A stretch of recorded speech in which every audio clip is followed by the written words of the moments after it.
As the deadline to repay pandemic loans and receive partial forgiveness approaches, small businesses, they're still hoping that the federal government will reverse course and extend it for another year. Nearly $50 billion was distributed to nearly 9,000 businesses. Now, they have to pay it back. But with just over 2 months until the deadline, the chances of another extension are dwindling. And for more on this, we are joined by Dan Kelly. He is the president and CEO of the Canadian Federation of Independent Business. Dan, thank you very much for joining us. First off, what exactly are you hearing from members? Small business owners are pretty freaked out right now. They're very worried about this deadline. It's now January 18th of next year. So they only have a couple of months to come up with $40,000.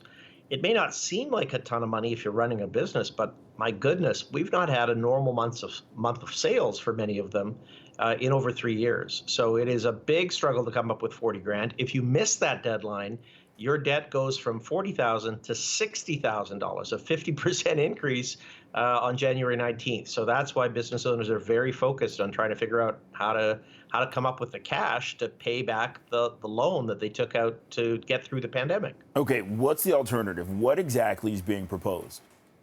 Yeah, so right now, if you meet the January 18th deadline, if you're able to come up with $40,000, your debt is cleared. You can basically get to keep $20,000 forgivable portion of the loan. If you can believe it, Ottawa's advice is if you as a small business owner don't have the $40,000 to repay the loan, go to your bank and borrow $40,000 to repay the same bank the $40,000 CEBA loan in order to clear off this debt. It's essentially like government's telling a homeowner that's strapped for cash that they should just take out a MasterCard in order to pay their Visa bill. For small business owners, that's not good enough. We're asking government for a delay of a full year to allow small businesses more time to get back on their feet before the loan is called. So as we enter the last few weeks of 2023 going into 2024, what does it mean to be a small business owner?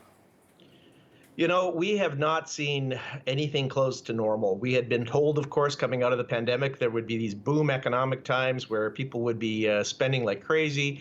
That sure hasn't happened. At least it hasn't happened for small and medium-sized companies.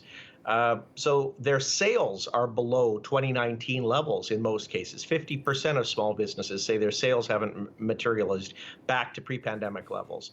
On top of that, the average small business has taken on $100,000 in debt just to get through the pandemic, some of it in a CEBA loan, some of it privately held. And their costs are through the roof. We're all struggling with the impact of inflation, but if you're running a business, it's every single line of your budget that has gone up in cost. So small firms have, many of them are not back to profitability. They see that forever away.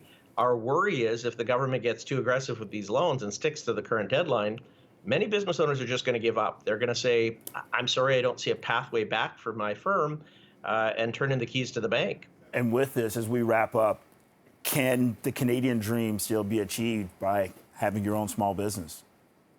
Look, there are many entrepreneurs that are doing well right now. I'm happy for them. There still are pathways to start new businesses, but it's the pandemic-related debt that is choking businesses. If we can get that behind us, a little bit more time to repay these loans, I think there's all sorts of good opportunities for business owners and brighter days ahead.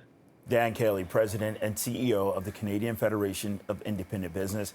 We thank you for your time. Anytime.